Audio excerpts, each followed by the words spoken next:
আল্লাহ তাআলা কোরআন কারীমের মধ্যে জানিয়ে দিলেন বান্দারা হকগুল্লাহ আল্লাহর হক সম্পর্কে আল্লাহ তাআলা জানিয়ে দিলেন সূরা হাশরের মধ্যে আল্লাহ তাআলা জানিয়ে দিলেন বান্দারা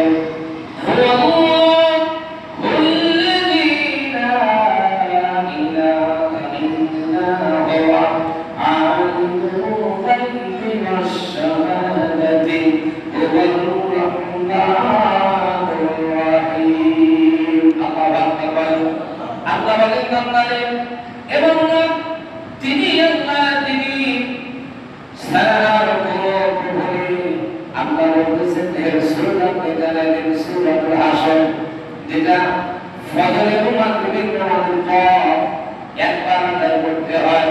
আল্লাহর হাবিব বলেন এই সূরাতুল হাশরের তিনটা আয়াত যদি কেউ তেলাওয়াত করতে পারে এর সূরা আপনি জানালেন ফজর নামাজের পর এই সূরাতুল হাশর যদি তিন আয়াত কেউ তেলাওয়াত করে ৭০,০০০ রহমতের ফেরেশতার শান্তির জন্য তার মাগফিরাতের জন্য তার জন্য আমি আল্লাহ তাআলার কাছে দোয়া করতে থাকি সুবহানাল্লাহ।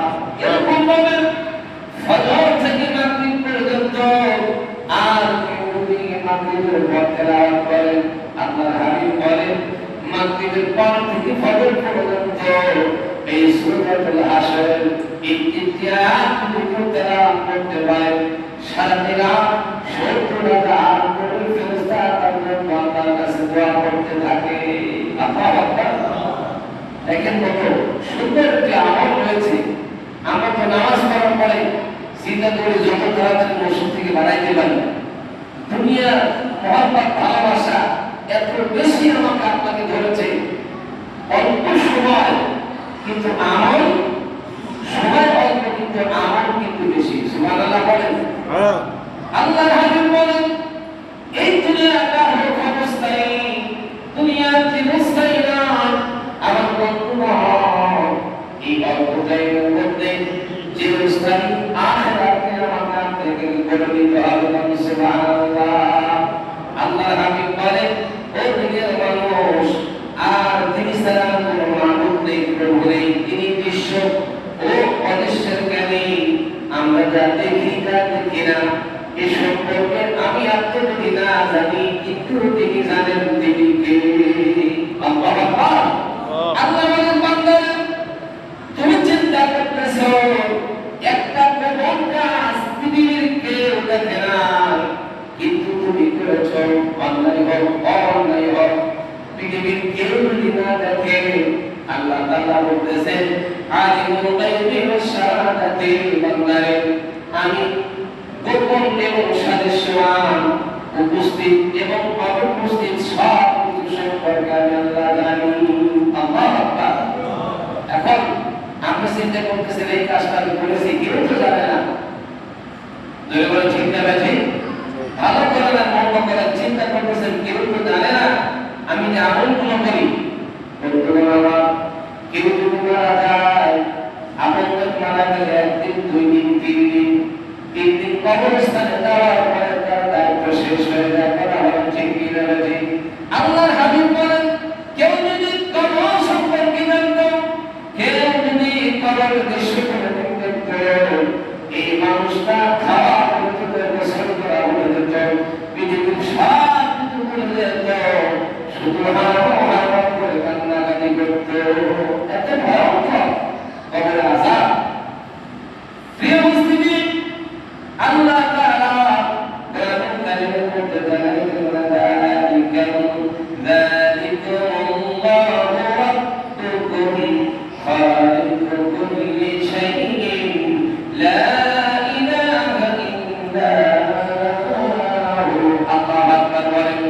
আল্লাহর হাবিব বলেন আল্লাহ তাআলা জানেন সে আল্লাহই তো তোমাদের প্রতিপালক, যিনি সর্বকিছু সৃষ্টিকর্তা, তিনি ছাড়া আর কোনো প্রভু নেই। মাবুদ নেই। সূরাতুল মুমিন আয়াত নম্বর ৬২। আল্লাহ বলেন ও বান্দা যতই আপন হোক না কেন, যতই কাছের লোক থাকুক না কেন, সে আল্লাহ তো তোমাদের প্রতিপালক, যিনি সব কিছু সৃষ্টিকর্তা। চিল্লা বলেন মারহাবা। সুন্দর স্ত্রী পেয়েছ, সুন্দর নারী পেয়েছ, পেয়েছো, বিলাসিতা পেয়েছো, একটা কি চিন্তা করছো এই নারী, এই টাকা, এই গহনা, এই সব কিছু তিনি সৃষ্টি করেছেন একজন তো আছেন কিনা? আমরা যদি তাকে বলে যাই কোনো কাজ হবে না, আমাদের জুলুম হবে, আমাদের সঙ্গে ভবিষ্যৎ অন্ধকার। আর যদি এই সমস্ত নিয়ামত ভোগ করার পরে যদি আমি ওই আল্লাহ তাআলার সাথে সম্পর্ক রাখি, আল্লাহ হাবিব বলেন এই সম্পর্ক রাখা হচ্ছে আর আল্লাহর আইনকে মানা হচ্ছে, আল্লাহর হক আদায় করা। সুবহানাল্লাহ। আমি জানি যে নামাজ ফরজ, ভাই নামাজ পড়বেন না, আপনি জানেন কি কাজ আছে। এখন এই ব্যক্তিরা যদি কেউ জানতো যে আজকে আসরের সময়, আজকে মাগরিবের সময়, আজকে ধরে জুমার নামাজের সময় কারা আজরাইল আসবে, এই ব্যক্তি কি সকাল থেকে আপনি খুঁজে পাইতেন? কথা পায় না, বুঝে কি পাওয়া যেত? উনি মসজিদই ছাড়তো না, আর নামাজের কত রাকাত পড়তো, নামাজ পড়তে পড়তে তার কপাল থেকে রক্ত বেরোতেছে, চিন্তা করতো খবরটা মসজিদ আটকা দাও, আমাকে কেউ যেন না রাখে, আমি নামাজ আগে করি। কথা বলেন না কেন? কিন্তু এই টাকার মধ্যে আল্লাহ তাআলা হিকমত রেখে দিয়েছেন। আল্লাহ তাআলা বলেন বান্দারে, ও বান্দা, হুয়াল্লাযী ইউহয়ী ওয়া ইযা ক্বাদা আমরান ফাইন্নামা ইয়াকুলু লাহু কুন ফায়াকুন। আল্লাহু আকবার। আল্লাহ তাআলা জানেন বান্দারে তিনি সেই সত্তা, তিনি জীবন মৃত্যু দান করেন এবং যখন কোনো কাজের ইচ্ছা পোষণ করেন তখন তিনি বড় ধর আত্মা অমনিতা হয়ে যায়। আল্লাহ তাআলা বলেন বান্দারে আমার কোনো সেকেন্ড সময় লাগে না, আমি কুন ফায়াকুন বলার সাথে তখন হয়ে যায়। সুবহানাল্লাহ। আল্লাহ বলেন বান্দারে কার মৃত্যু কখন হবে, কে কতদিন লাগবে, কারণ সামনে খাবার এসেছে, হঠাৎ করে অসুস্থ হয়ে গেছে, খাবার খাওয়া হবে, খাবার কিন্তু খাওয়া হবে না। আমার একজন জানি না খাবার কোন জায়গা আছে, যার খাবার সামনে আছে যদি নসিবে না থাকে সে পাবে না। কিন্তু কেউ যদি অনেক দূরে থাকে, এই খাবারগুলি তার রিজিকের মধ্যে থাকে, আল্লাহ তাআলা সে আশা পর্যন্ত খাবারটা রেখে দিবে। কথা বলেন ঠিক না ঠিক? আল্লাহ বলেন আমি জানি কখন কি হবে আর কখন কি করা লাগবে, কার মৃত্যু কখন হবে। এই মধ্যে ইমানের পারস্পরিক একটা সম্পর্ক রয়েছে।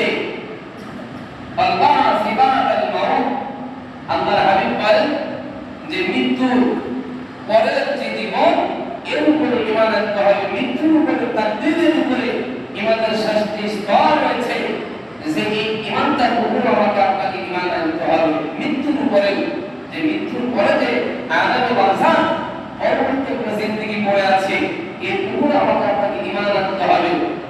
একটা বিষয় যদি ছুটে যায় তাহলে আমি আপনি ঈমানদার হতে পারবো না। একটু বলেন আল্লাহুম্মা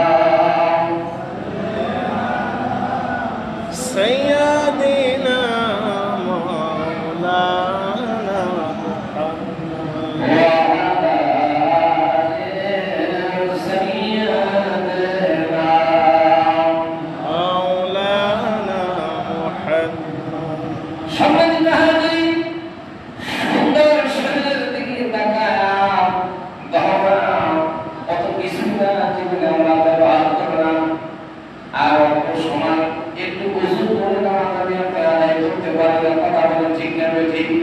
এত সুন্দর দেহ পরিপাটি, এত সুন্দর করে আপনার নিজেকে আপনি নিজেকে প্রস্তুত করলেন, কিন্তু একটা ভালো চিন্তা করলেন না এই দেহটা মাটি দ্বারা হয়েছে, আমার মাটির মধ্যে যিনি দিবেন তিনি কে? আল্লাহ।